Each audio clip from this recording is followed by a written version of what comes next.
Hello, good afternoon, everybody, and welcome to Crossy's Corner. And I have with me fantastic guest today, Jess Eddy. Hi, Jess. Hi, Jess. Hi, Jess. That's my name. I'm reading my name. Hi, Martin. Yeah. So nice for you to have me on. Yeah, Jess Eddy, for anybody who doesn't know, is one of the most amazing British oarswomen ever. In terms of, I think, your longevity, Jess, 15 years international, if you count from junior through to your last appearance at the Rio Olympics. Yeah, I raced at 10 senior world championships, 3 Olympic games, 2 under-23s, 2 juniors, and a GB France match. So I kind of did it all. I was in the national team for quite a long time, yeah. It takes quite a special quality, or a level of enjoyment to be in the national team for that long, I guess. I mean, when you look back at your career, from when you started to kind of when you got into it, did you have any idea that you'd be that long as an oarswoman? Good question. I always wanted to do it. So since I started rowing when I was quite young, I was 8. So I wasn't doing 3 sessions a day when I was 8, but I was quite young, and I loved sport. I played rugby. Me and my sister, my twin. I've got a twin sister. We played rugby together. We played mini rugby. I did every sport at school, and I think from quite an early age, I knew, like all of us, I got hooked to rowing. Yeah. There's something kind of unachievable, unassailable in rowing, like the perfect rowing stroke, and that kind of, you're always chasing the carrot. And I think I got hooked on that, and so I knew from probably being around a junior, I wanted to do it as a job because I was very lucky to be in that first era. And I went to the Junior Worlds in 2001, 2002. I was in the era that watched the first medal in Sydney for the women's quad. I was 15, 16.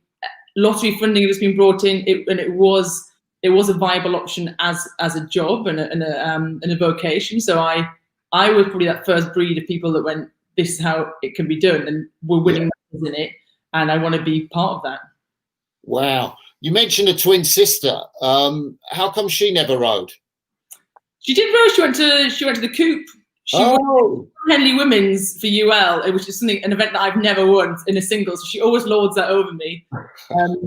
And she's actually went into the army, and she plays rugby now. So she plays for Harlequins, and she's been in the starting lineup for Harlequins in the past few matches because she's been injured for a long time. So she plays Premiership rugby for a women's team. So she's very successful in her own right doing that. But yeah, she's a very good rower, and we can go on to her further on down the line, but she is probably the reason why I got spurred on to be a half decent rower. I had a twin sister to train with the whole time.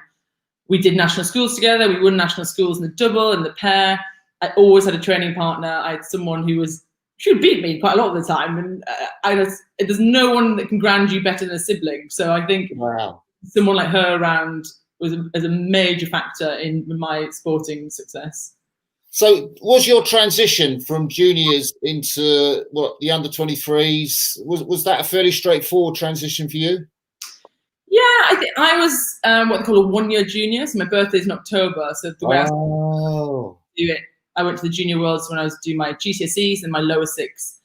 And then it was because of, I had an amazing rowing coach, Gordon Beattie at Durham, but it's because of 2 men recently that I made that transition so quickly, which is Pete Shepherd was in juniors, and Wade Hall-Craggs at Durham University. And Shep came up one day to Durham and said, right, come on, we're going to go and see Wade. And Wade's the kind of guy that has a aura around him. He doesn't say many words, but he's kind of a strong, powerful guy. And he let me come and train with them. And Shep took me out of my system at Durham ARC, my local club, and literally went across the field to Maiden Castle to row with Durham University. And Wade was super amazing and brought me into the Durham University system pretty much. So I did that in my upper 6 at school, and went to the under-23s while I was still at school because of Shep and Wade, really, that pushed me into that level. And I think them having I wouldn't have known to have done it without them having the insight to say, make this step now. I wouldn't have known to have done it. So those 2 people helped me move quite quickly into the under-23 ranks. You mentioned Durham. I mean, you're a northern lass. How important is that to you, that sense of identity? It's really important, and it's so funny when I hear myself back on things, like when we do things for Henley or stuff, because I haven't, my accent's going, and I almost sound and I'm like, oh, it's important because I think it's quite grounding for me, and I'm down here in the Thames Valley now, and I went to UL, and I can see the other side of sport, and our sports scene is a very elitist sport, and you know, you've got to have loads of pots of cash and loads of money to do it, but my grounding in it and my understanding of it wasn't like that. I went to a club that was run by volunteers.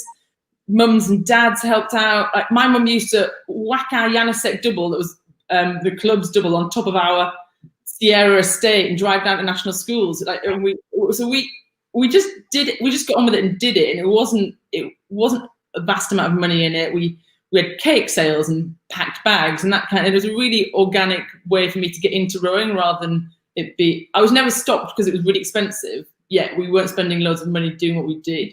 So I can see the other side of it and then I went right to the other end of it and was a paid athlete to do it and had the best impact in the world.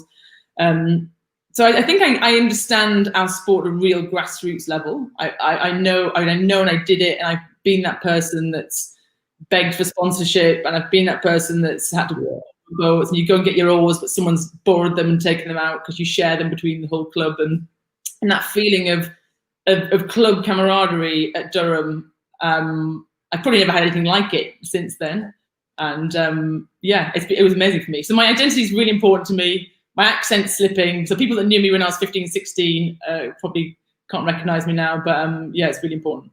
Did you mentioned getting into the sport just as Britain won their first women's medal in the Olympics, that's silver at Sydney.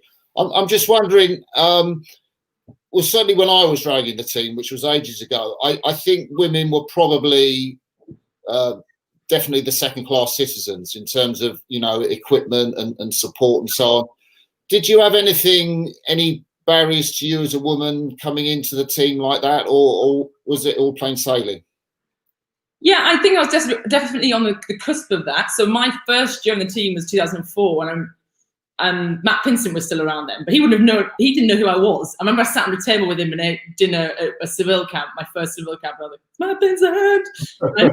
It's funny to think of it, but they were like gods. I think the Steve and James Cracknell and Matt was something different, and I think the team coming together now that we all train together, you're much more of a level playing field. Whereas the things they did for our sport, don't get me wrong, were unbelievable. They're absolute specimens of human beings, and I think they do a hell of a lot for our sport now. But I think the disparity between the very top and the bottom was kind of huge then, and I think you were probably meant to feel the hierarchy. I think you were meant to understand your place. And I think now 20 years on is a very different world we live in. And I think that the parity between the sexes and our boat classes and funding and the transparency that we have of actually being able to see what everyone's paid, or, you know, being able to question that.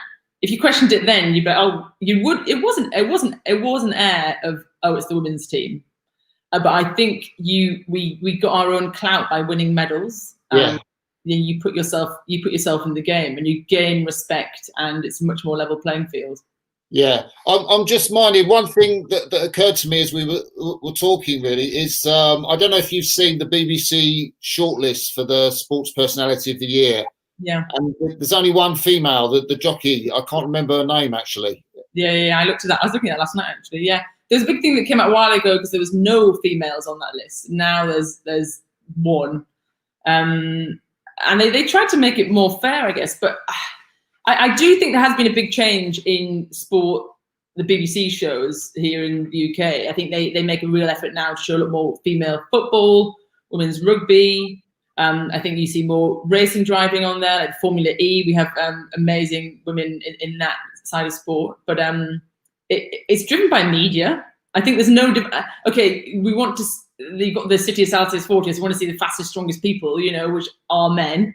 But there's no reason why women's sports shouldn't be as accessible. And I think the media have a lot to answer for in terms of showing it and putting it out there. Because once you start making it a norm, kids growing up now are like, yeah, of course women's football, you know. But when I was a kid, it wasn't. You didn't really see it or read about it. But now it's just speaking about it more and making it more obvious. And I think the media can do that a hell of a lot.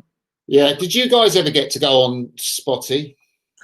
Yeah, we went once. And it's a funny thing, isn't it? Because you think it's who gets invited to that. And for my first years in the team, it was always the stars of the show, which were the men's teams. The women never got invited. And then it was, I don't know. I don't know how they picked. But after 2016, we all got to go, which is pretty cool. It's a fun little jaunt to go on. Yeah.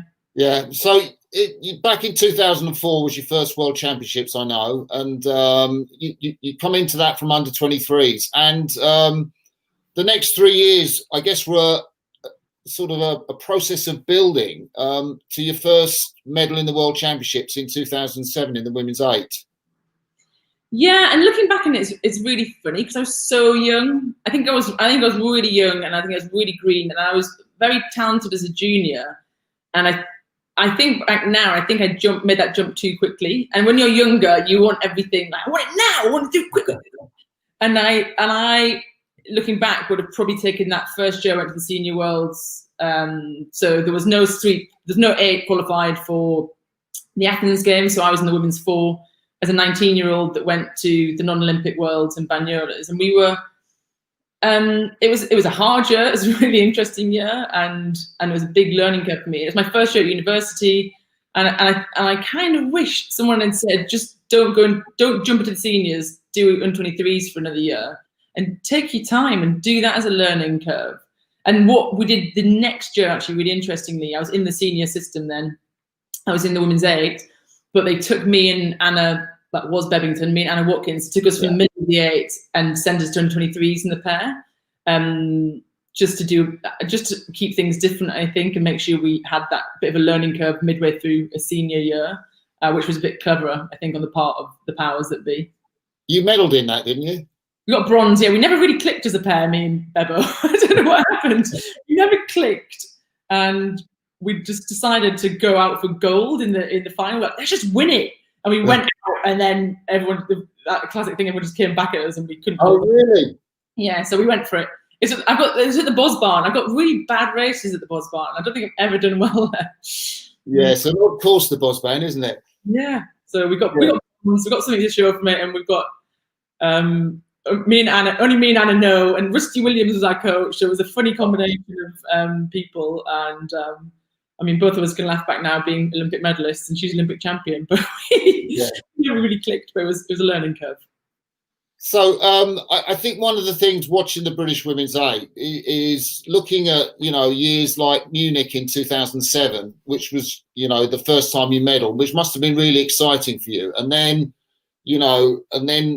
the next year at Beijing, there was no medal. I mean, maybe talk us through, that 2007 season or what went into, was that the first medal for a British Women's 8 since, I guess, 1997, for about 10 years? 97 was the first medal they won, and then 10 years later, we got one. I remember came off the pontoon, and Rachel Wolfe, who was in the 8 in 97, she was there because she's really good mates with Catherine Granger. She handed me a pint and was like, "You don't know me, but I was the last person to win a medal. Here you go." So I know Rachel quite well now. I'm like, "Oh, I like this person." So that transition, I went on, and we then had the arduous task of qualifying an 8, which it's horrible. It's horrible because you have to come in the top 5. You have to get into the A final, and then every single boat apart from the women's 8, until now it has changed, but you had to come top 5 in a 6-boat final, which leads to people doing crazy things, people losing their heads, people going and doing things that they weren't capable of. And we were one of those crews that went and did something that no one had us down for. No one had said this could happen. We came off with a medal, and we qualified, and we were kind of written off. We had a sweet group. It was amazing. And looking back, it's such a formative time for me in that whole time period. And we had a pair and an 8, and it was the juggling. How do we qualify these sweet boats? Yeah. And it was deemed that the pair was going to be the boat to qualify, with 2 really fast girls. They'll go in the pair, and then we'll throw the 8 in for experience, and they'll probably have to go to qualifiers next year for Beijing. And as we went through the training camps, people got injured in the pair, so they had to swap one person out of the pair to strengthen the pair. So we got the injured person. And then the last training camp, somebody else got injured in the pair, so it ended up being a completely different pair, but they wanted to strengthen the pair. So we got the next injured person back. So we were kind of a team that was kind of patched together, and it just really worked. And we went through and had a store. We got beaten by about 2 or 3 crews in our heat. So, you know, by then you're going to go down the list and go, oh, we're ranked about 7th. Brilliant. And then we went to the rep, and we went toe to toe with the Americans in the rep, and they only just beat us. And the Americans in the rep, which is an interesting thing. And then we got to the A final. We were in an outside lane, and our coach just said, stick with the Romanians. And this is still the era, people don't know now, but the Romanian women's A are incredible. And they were Olympic champions in Athens. They got the bronze in Beijing, but they were the 8 to watch, and they still had their superstars in it. You know, Donya Ignac was in it, and they had their big rowers that I'd watched for 10 years, these amazing Romanian women. And our coach said, stick with the Romanians, stick with them. And they were famous for they didn't blast out, they didn't wind it in, they just held their pace. Yeah. It always looked like they were speeding up, but they didn't, they just held pace. And if you watch lots of their races around that time, they're just kind of, and they look like they're absolutely razzing it for the line, but they're not, they're just holding pace. So we just stuck with the Romanians. And it was one of those races where you kind of just go out and you just go like, stay with them. Like, it's the last really excitable people, like, just stay with them. And we stuck with them, and we managed. I didn't even know where we came at the end, but I knew we'd come top 5, and I was absolutely elated. I've got an amazing picture. I stroked it, and I turned around, and I was smacking the water because we qualified for Beijing. I didn't care about medals. Yeah. And then someone had said, "Oh, you got bronze," and we were like, "What?" So the whole experience was unbelievable. And then you have to go and qualify for your seat the next year, but. Beijing is probably the biggest, darkest, deepest hole in my rowing career, because that's interesting. And I hate to say it, I hate to be those like has-beens, like you could have done this, we should have done that, but I feel like we should have won a medal in Beijing. And we went out in our heat, and we had Sarah Winkler come into our boat then. She hadn't made the quads, she decided to come to the A. So we were strengthened a lot from the year before, and we were kind of flying. Our heat, the Americans beat us by 1 second. Yeah. So they beat us by, a third of a length, and we were up there. At the times we were like one of the fastest crews, and the worst thing happens. 2 of our crew, we kind of struggled through the rep. 2 of our crew were getting a bit sick, but that can happen at regattas. Yeah. And after our rep, our medical staff came and told us 2 of our crewmates weren't just sick, they had a fever, and they were locked in their room, they weren't going to come out. And we didn't know what we were going to do. And we were ranked quite high above our pair. It was unfortunate we didn't have Heather and Helen to chuck in. And we couldn't row. So 2 days before our Olympic final, we didn't even touch the water, we didn't see our boat, we didn't even go down to the course. And we had to pull in one of our spares, and one of the pair, after they raced on the Saturday, got tapped on the shoulder and said, "You're jumping in the 8 for their Olympic final tomorrow." We did 4K together, and I moved from the 5 seat to the 7 seat, at which point half of our 8 were coming down with the same sickness, and we struggled in, and we came 5th, which isn't horrendous.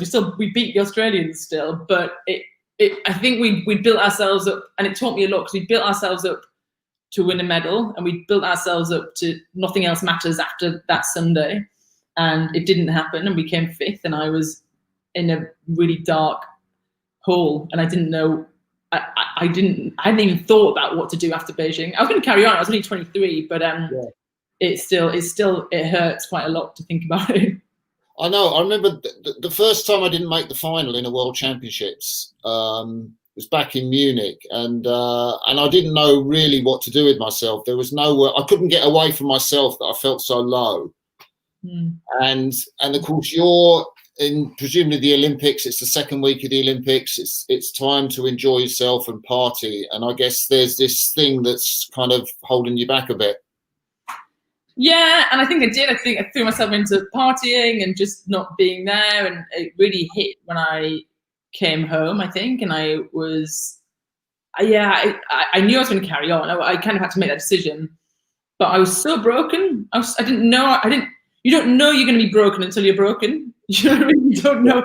You don't think, oh, this might end really badly, and you're not trying to think about that. You're trying to think about your rowing stroke and your ergos and your crew and selection and winning medals, and you don't spend too much time thinking about how it could go wrong, and it did, and it was something completely out of our power. We couldn't do anything about it, and you have to live with that, not just for a day or a week, or or bad essay, or I've done this. 4 more years you have to live with that for, and it does hang over you. And yeah, even now I think, well, how different would my life have been if we'd done that?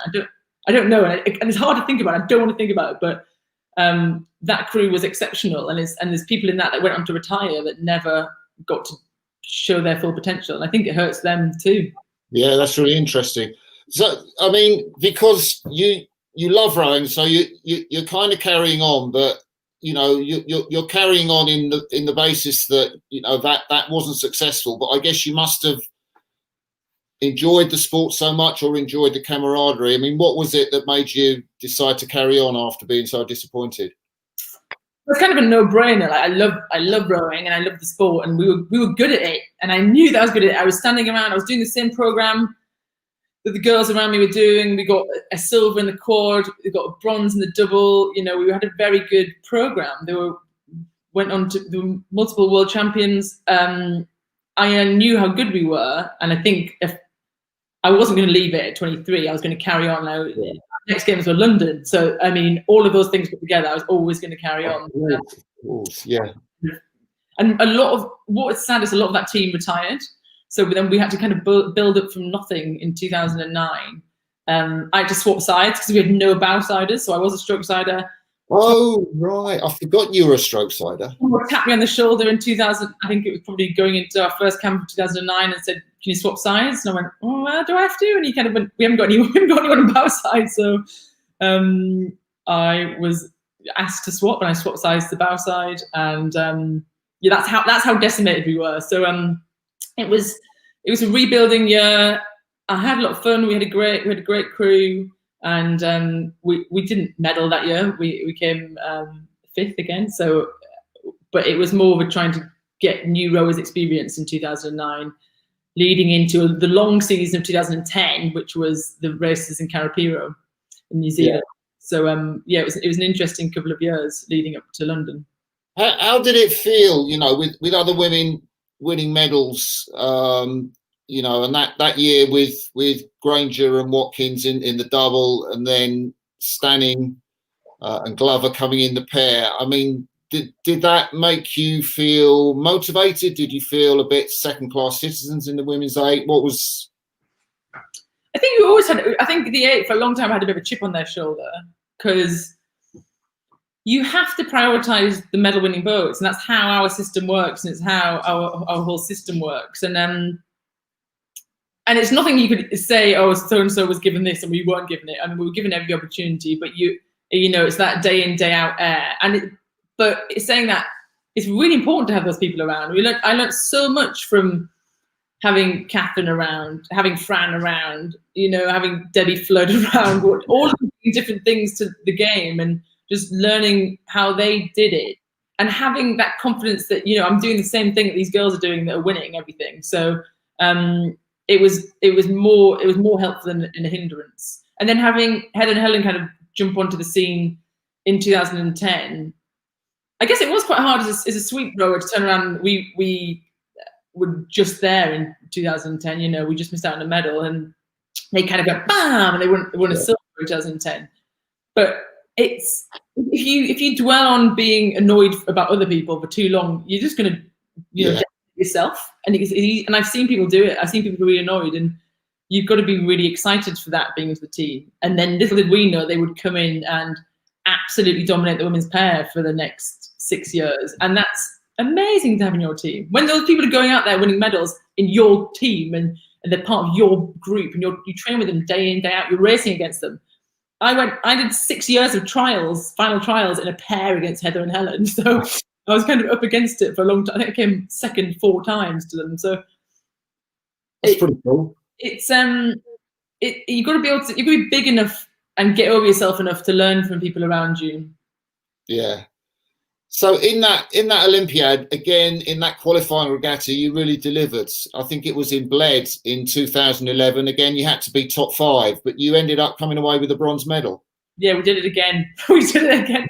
And Paul Thompson was our coach, and he was coach for the team for 17 years, and he knew how to do it. And he'd always tell us to be good enough to qualify in the A, you've got to be good enough to be on the podium, because it's that close. And every single time I was in a race for qualifying, it was that close. And I always remember, this is a funny story. The BBC came and filmed us before the World Champs, because they kind of get interested as you're running up to the games. And Gary Herbert was in the launch, and they came to watch us do a 500. And we were going to do a flying 500, and we're going to make it really fast. So we did a flying 500 in Varese, which is hot lake and it's a deep lake. So we did like a 1:23. Wow. Flying 500. So it's quite fast. And we were okay, or 1:23, 1:24. Anyway, we were racing, and we knew we were going to be on hopefully for a medal or be there or thereabouts. And we were in 4th or 5th with 500 meters to go, and our cox Caroline O'Connor just said, like, do that 500 and do it now. Like, do the 1:23 500 now. It's the magic thing of the A that if everyone does the same thing at the same time, magic can happen. And we all just went okay, and we negative split the race. So I think our coaches told us off, and we did a 1:26 last 500 in a 2K race, which is under world record pace if you did that for the whole thing. So we absolutely smashed it. And we got a bronze, yeah. The London Games. Did that feel as good as Munich, or about time that we've got another medal, or what was your feeling then? It felt like a long time for another medal, and I vowed, like, I'm not going to wait another 4 years to stand on the podium again. I had to wait another blooming 5 years, but it wasn't as good as a race as the Munich race. The Munich race we were so written off. And everyone just was like, let's qualify for Beijing. And that race was kind of like we were on the back foot. We hadn't had a great start to the race, but it was magical that our cox said, do a massive 500 and you can win a medal, and we did. So in that terms, yeah, it was a really special race. Yeah, I remember. I think you were being interviewed by the BBC or the Women's 8, and each individual had to say something to the team. And the Scottish woman that was in your 8 in 2012, Lindsay McGuire. Yeah.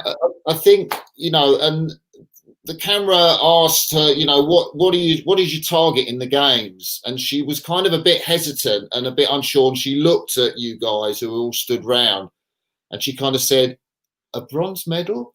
Like it was a question. I remember. And I just wonder, in the sense of, for that season, home Olympics and so on, what was your belief like in the 8? And wow. What happened? So yeah, there we go again, bronze medalists running into the games. And we had boat speed, but then we just had an absolutely shocking year. Everyone was injured. I don't think we ever rode in our final lineup until the last. No, we didn't race the lineup at any World Cup. The whole team was kind of decimated with injury and illness. It just was one of those shocking years, and it happened to fall in the Olympic year. We had 2 girls got flown home from our final training camps because they had a broken rib and a bulging disc. So we arrived at the games knowing your speeds, don't you? You know how fast we were. We do pieces all the time, don't we? Yeah. Going into the games, we knew we weren't fast enough, and we get compared against. So we trained with the women in the lightweights, trained together, and every time we did pieces, you'd get ranked or the list against records pace or gold medal pace, and you had Heather and Helen, you had Sophie and Kat lightweight double, you had the lightweight men's 4, you had Catherine and Anna, these were all Olympic gold or silver medals, and you had Mark and Zach, and we knew we were miles off, and we just hadn't got that pace. We'd missed too much time. I was physically the best I'd ever been. I'd done everything. I ticked every box. I'd pulled PBs.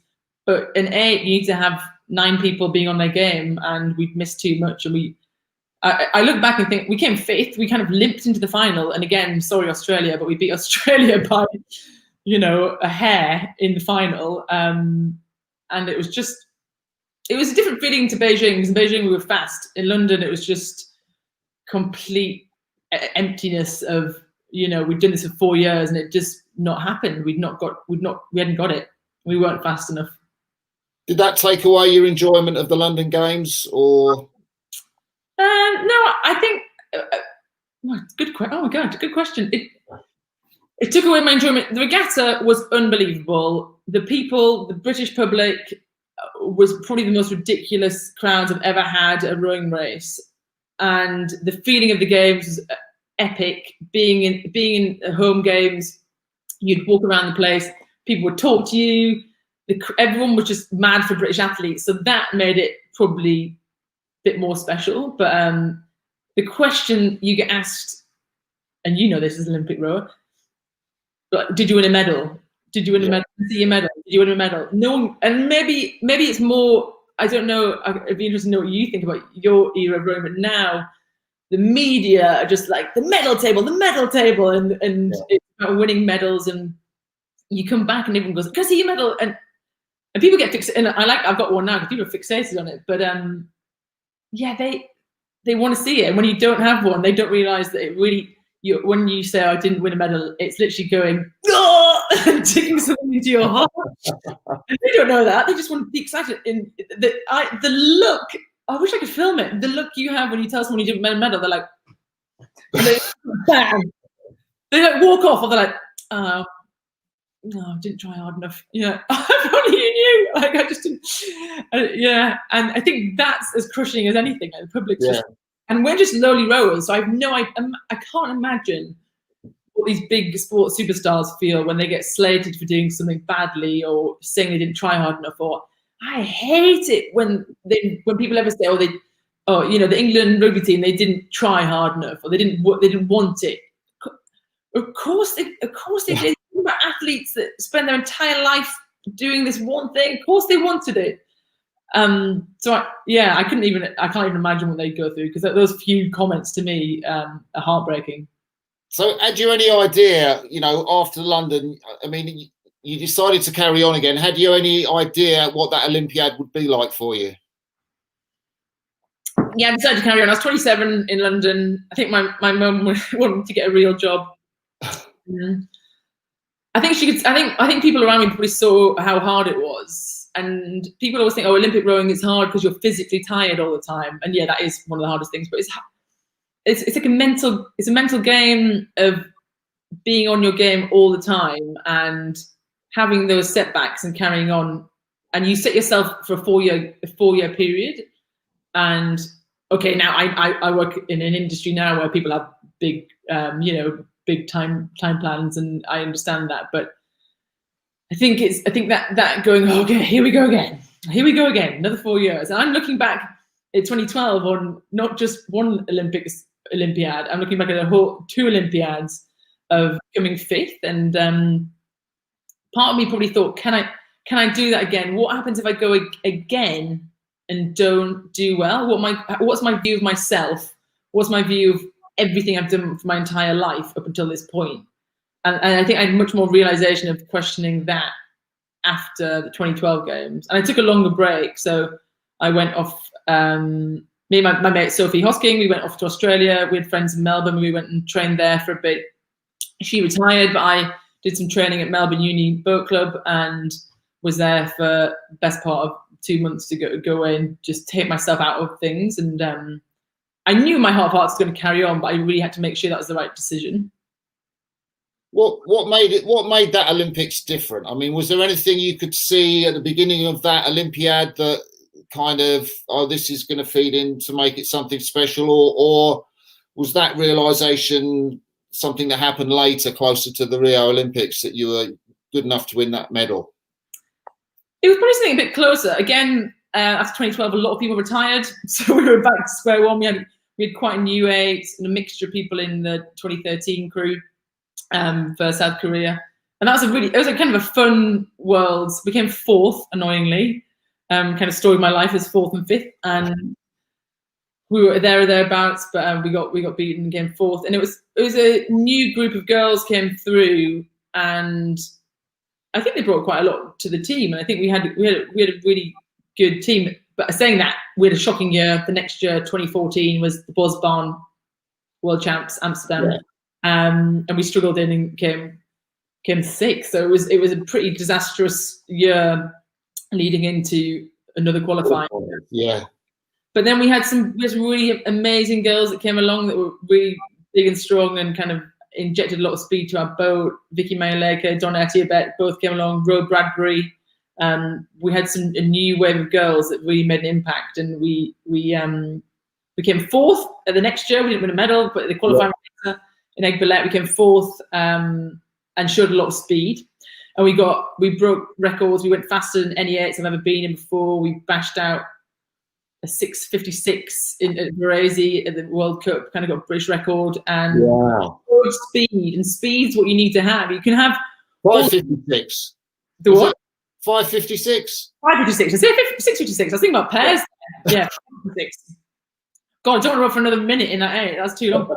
5:56 you did in that 8, and you've got to have speed, and you can have belief and trust and all these things I think we had in 2016, but you've got to be fast. And I think if you can't show boat speed, it's demoralizing. It was simple for 2012, but we had speed, and we knew we had a fast group. And unfortunately for the sculling team, they didn't qualify a quad. So we kind of got 2 of the best scullers in the world came into our 8 in Mel Wilson and Frances Horton. So they came into the 8 and strengthened us massively. We've got Polly Swan came back from injury. So our crew looked quite different from 2015 for 2016. But we put in 3 major players and they made a huge impact on the boat. Yeah, was did your PBs on the erg get any better as you got older, or what's your PB on your 2K erg, and when did you pull it? Yeah, I PB'd in 2016 and everything. My 2K, it's like my bugbear. I pulled my 5K. I pulled a PB. I did 17:31 on 5, and then I was sick. And I this is part of what I want to make sure I did. Like Tomo used to look at everything we did, and he always used to say, just make yourself pick up. Like you make myself. I shouldn't have any questions. You just pick yourself, select yourself. Yeah. So I wanted to make sure I could do everything and nail everything. And my 2K, I was I had a cold for, wasn't very well, but I was like, I'm still going to do it. I did it. And I equaled my PB. I think it's 6:41 is my 2K PB, which isn't. I'm not a giant, but I was fairly punchy. I pulled my weight on the ergo, and I pulled PBs in my half hours, half hour ergos, 5K, 250s, 100 meters. Came second again in the pair to Heather and Helen, me and Polly. I did my best ever my sculling result. I came fourth sculling. So I kind of done everything I needed to do.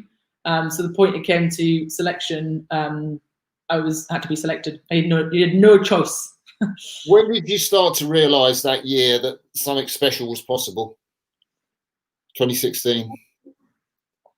We knew we had a good group because we knew the quad hadn't qualified, and they made a decision that they were going to then strengthen the 8 with that. So we went to a Viz camp in the January in Portugal and rode the 8 quite a lot, and it was just really good. And we'd go out every session, and we'd have really good long sessions with whoever we put in. And we're still running with a group of 12, 14 people for the 8, and it's impossible to overstate how important it is to have those people. And I watched your interview with Kathy the other day, and she said something that really hit home with me. That's saying the people that add to our medal count sometimes are people that are in the background and don't get any plaudits. They're not written about. They're not put on TV, and it's the kind of this without the strength and depth that we have in the rowing team. We weren't just 8 plus 1, 9 people sitting in a boat. We were 12, 14 of us, or if you go back for my entire career, oh my God, like hundreds of women working on this project, and every single one of them, I can't tell you enough how important their input was. And they're off, they retire, they go, and no one no one really even, I mean, none of us get thanked that much. It's like that. Bye, see you later. Forget the code for Caversham, please. You don't break in. But yeah, it really, when she said that, I completely agree with her. That no one really thanks you for being a spare, and it's a really hard job, and you get asked to do everything. Without that massive cohort of women we had, we wouldn't be as fast as we were. Yeah. So the Europeans that year, you won, and yeah, coming through the field.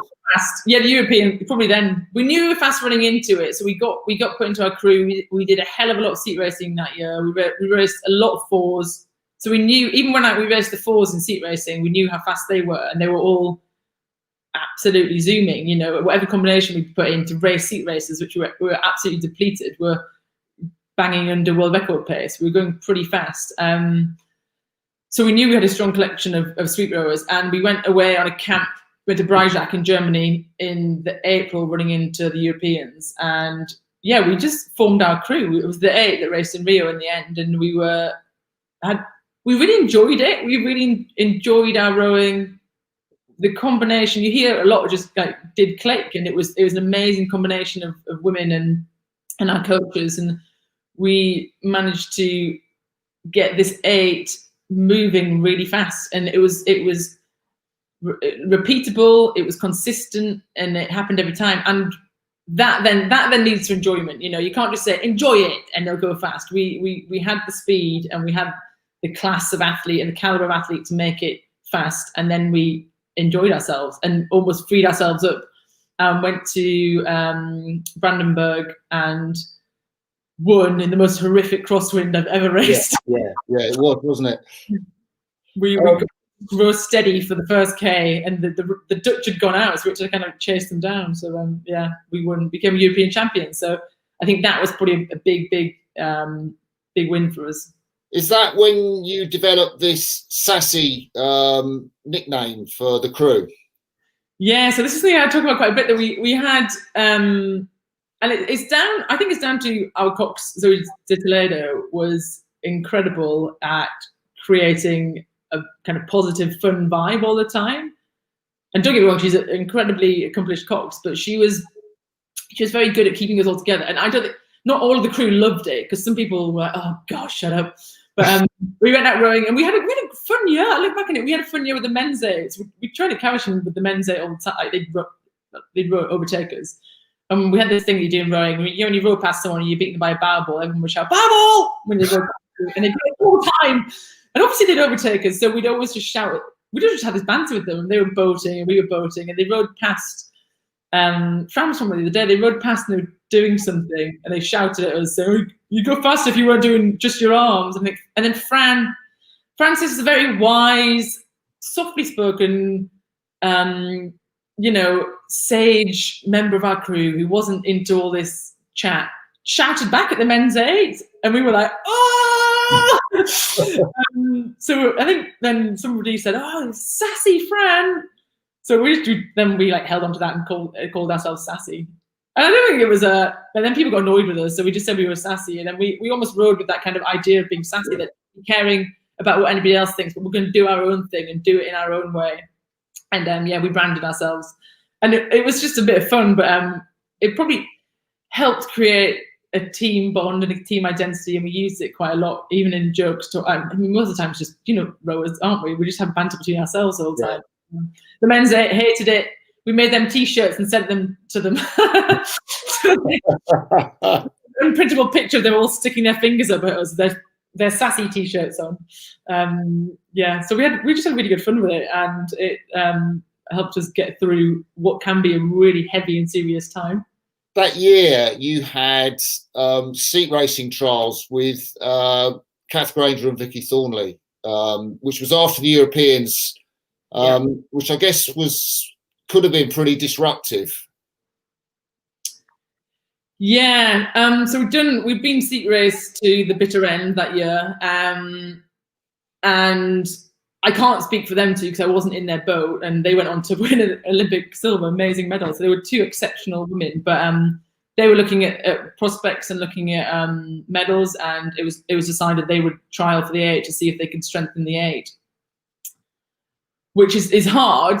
Personally, I was kind of all for it. I want to win an Olympic medal, and I wanted to make the fastest crew, and I was kind of confident I knew what I was doing.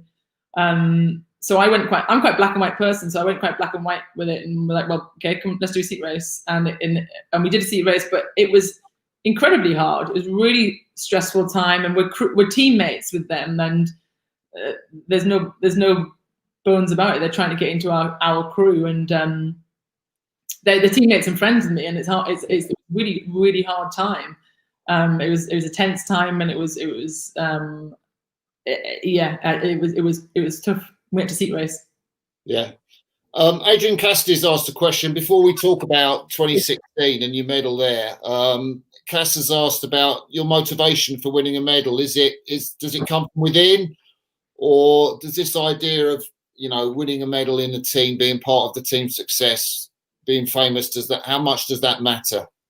Yeah, I guess I just said that you want to be good enough to walk around Caversham being an Olympic medalist, but I mean, we're not famous as rowers. No one knows who we are. I don't think if anyone does it in rowing for fame, I'd probably tell them to pack it in and go and take up tennis. But yeah, it's internal. I'd like to look good as a rower, I guess, part of me, but no one really knows who we are or knows what we do. It's to do that, and you all know, Adrian knows that you're taking so many strokes in a session, in a day, per week. That has to come from within. It's kind of the reason why I didn't carry on for Tokyo. You've got to really, really want it. It has to be a burning desire within to succeed and go and do it. Because I think if you do it half-heartedly, you're not gonna do justice to yourself. And that moment in a race where it's absolutely kicking in, you might start to question it.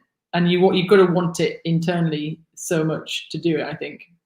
So in Rio now, we're at the Olympics in 2016. Must be a real buzz around the crew. What was your target going into the games? What did you hope to come out with? We want to win it.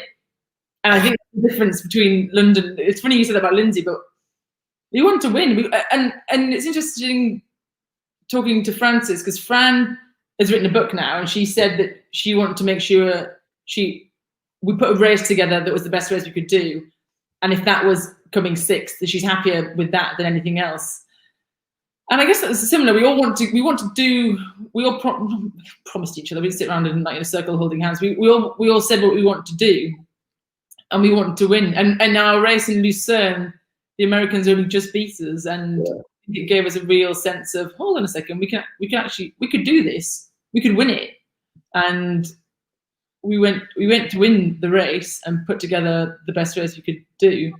It turned out the Americans were faster than us, I think, and that's how I live with it now. I don't think we lost a gold medal. I think we won a silver medal. Yeah.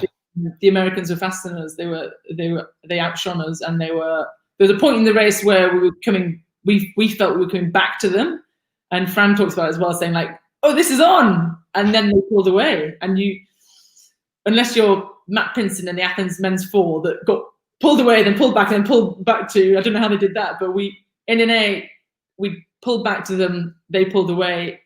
You've got 40 seconds of a race to go. Physically, it's almost near impossible to get that speed up again to beat them unless they caught a crab. So they were faster than us. How nervous were you for that race? Yeah, pretty nervous. How did you deal with it then? You were always nervous. It's horrible. It's absolutely horrible. I remember putting our boat on the water for our heat and thinking, oh God, I could be anywhere but here. It's horrible. How do we deal with it? I think just trusting in the process of what we'd done. And we were fast. We were really fast. This wasn't 2012 anymore. We weren't bottom of that list. We were top of that list. You know, we were knocking off Heaven Helen quite a few of the time. So we were fast, and we were confident in what we could do. And it was just that case of, everyone tells you this in the games, just take the games out of the picture and just get your boat from A to B as fast as you possibly can, and just do one stroke at a time and work on that and do that. And I think on the race course that helped. Off the race course, having people around me. I like people around me. I had my mates in the men's team. I'd go and bother Mo, or I'd go and see Sam, or we'd hang out together, or we'd just have a bit of fun around it. So I was sharing with Zoe just later, and we got really into table tennis. So we just had kind of a fun, kept that fun vibe, and we made a promise to ourselves that we keep on enjoying it and being, and that's where that sassy thing comes in. Keep being sassy, whatever that meant to you. Don't suddenly go to the games and be something different. You go to the games and repeat what you've done in training, and it'll be all right. So you took a while after Rio to decide whether you'd sort of carry on or not. You didn't announce your retirement till 2018. I mean, I know because I've talked to you that you know, there was a little bit of you still thinking about going back into the team at some stage. Yeah, I mean, I'll say again, I love our sport, and I'm very lucky that we're funded by the National Lottery to do it, and I think I arrived at the perfect time to do it. And there's always it's always a burning thing, isn't it? And I think it's talking to retired people, and you're like, oh, you're a long time retired, and I was 27 in London. I was 31 after Rio, so physically I could have done it. I was, you know, my peak. Oh, I was doing everything at my peak. I wasn't on the way down, certainly.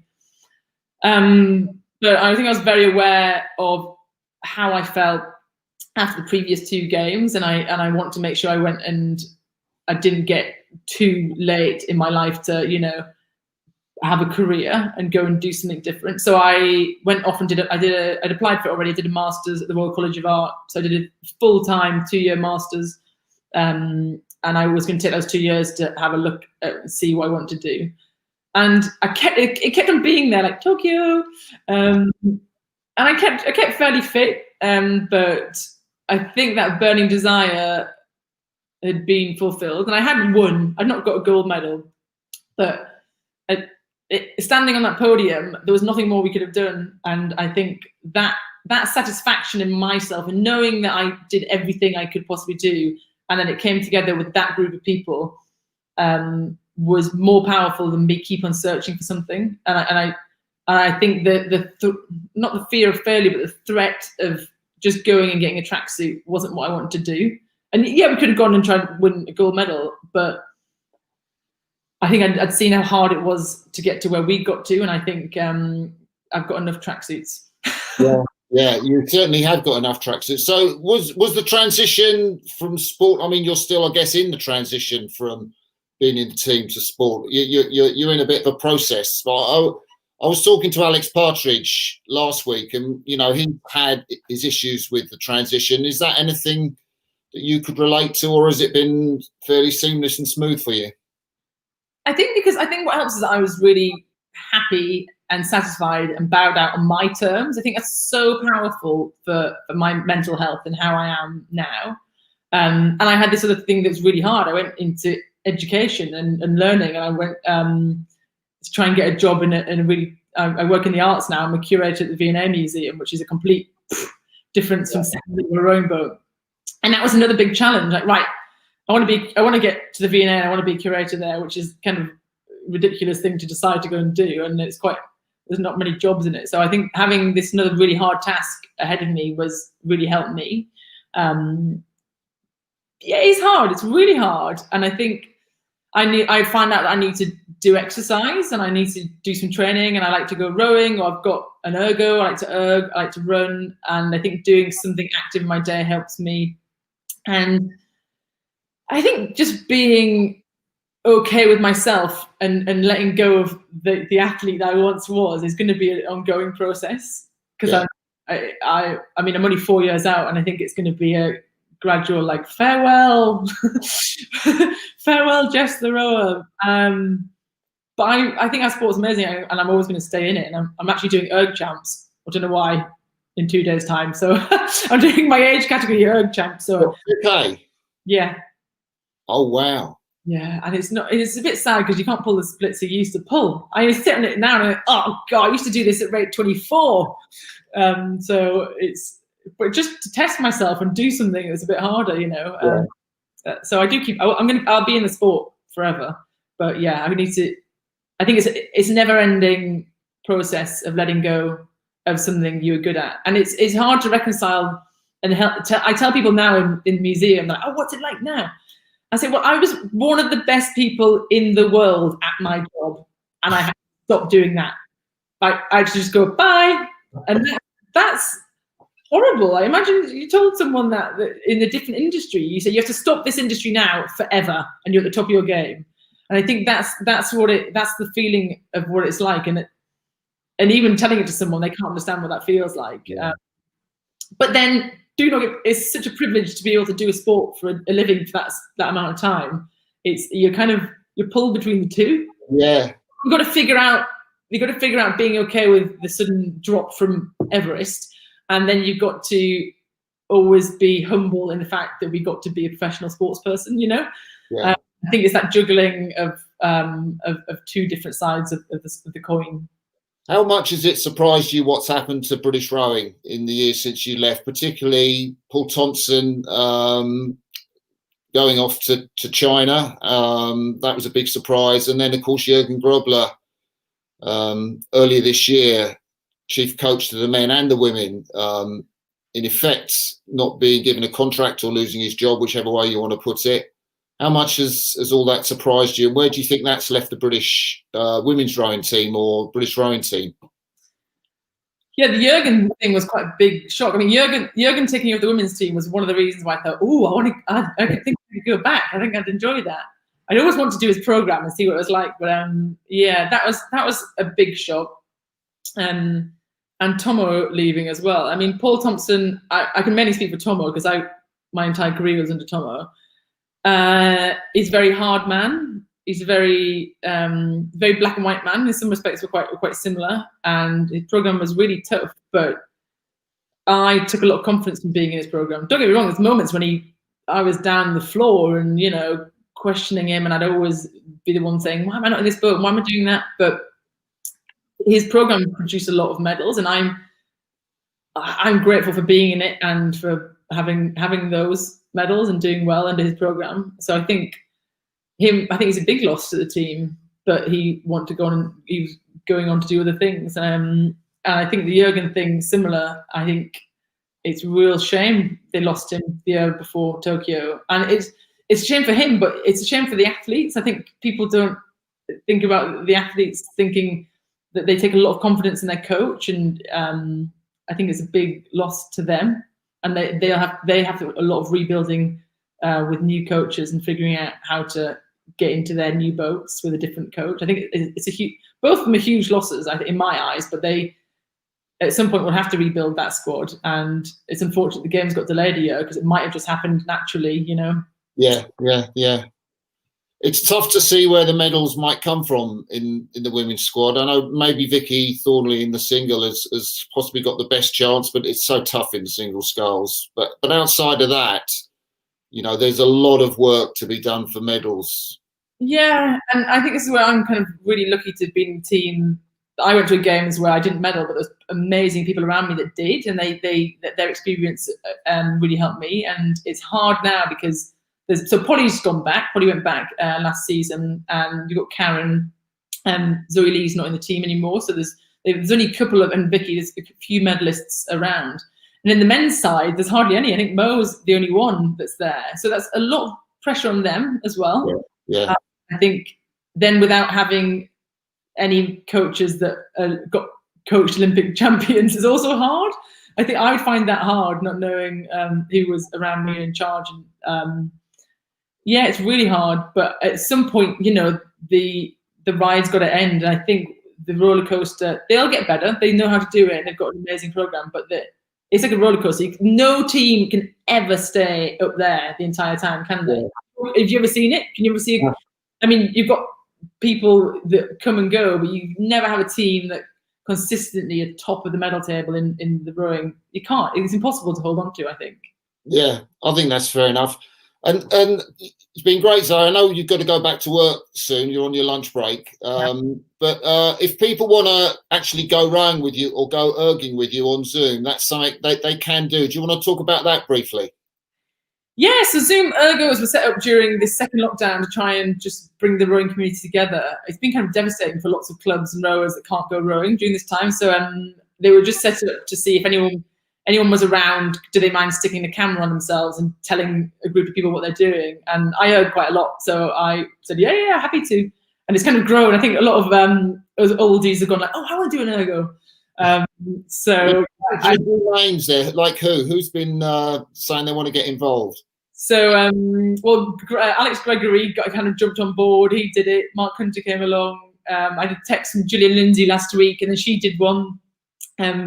Soph Hoskins just started doing them. I was chatting to Tom Ransley the other day from the Men's 8, and he was like, "Oh, I'll do one. Yeah, I'll do one." So everyone's our community of rowing is really strong. I think it's an amazing reflection of that. And you know, you got Matt Pinsent sitting at home in his ergo, inviting the world into his kitchen. So it's a really positive thing. And so you just kind of join in. You have a look on zoomergos.com. You see if anyone's doing a session you want to join in for.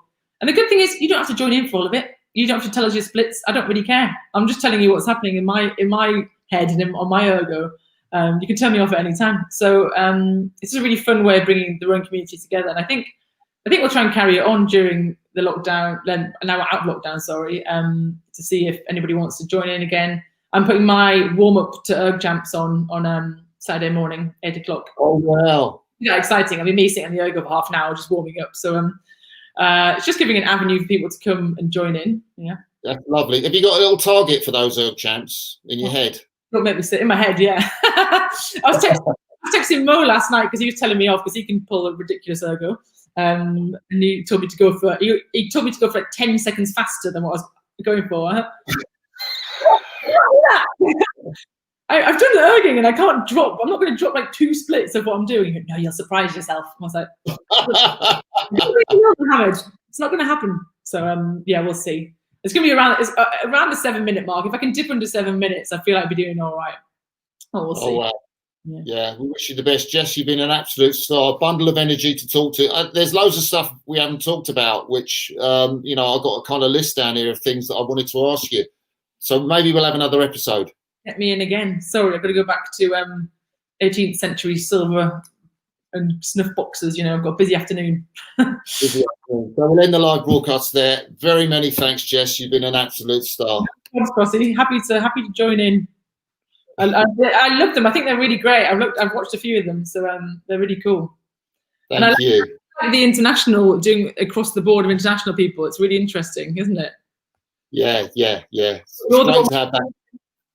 the one with a good phone book now, not Mark. Aren't you? Yeah. Have a good afternoon, Jess. I'll get back to work. I'll get on it. See you later.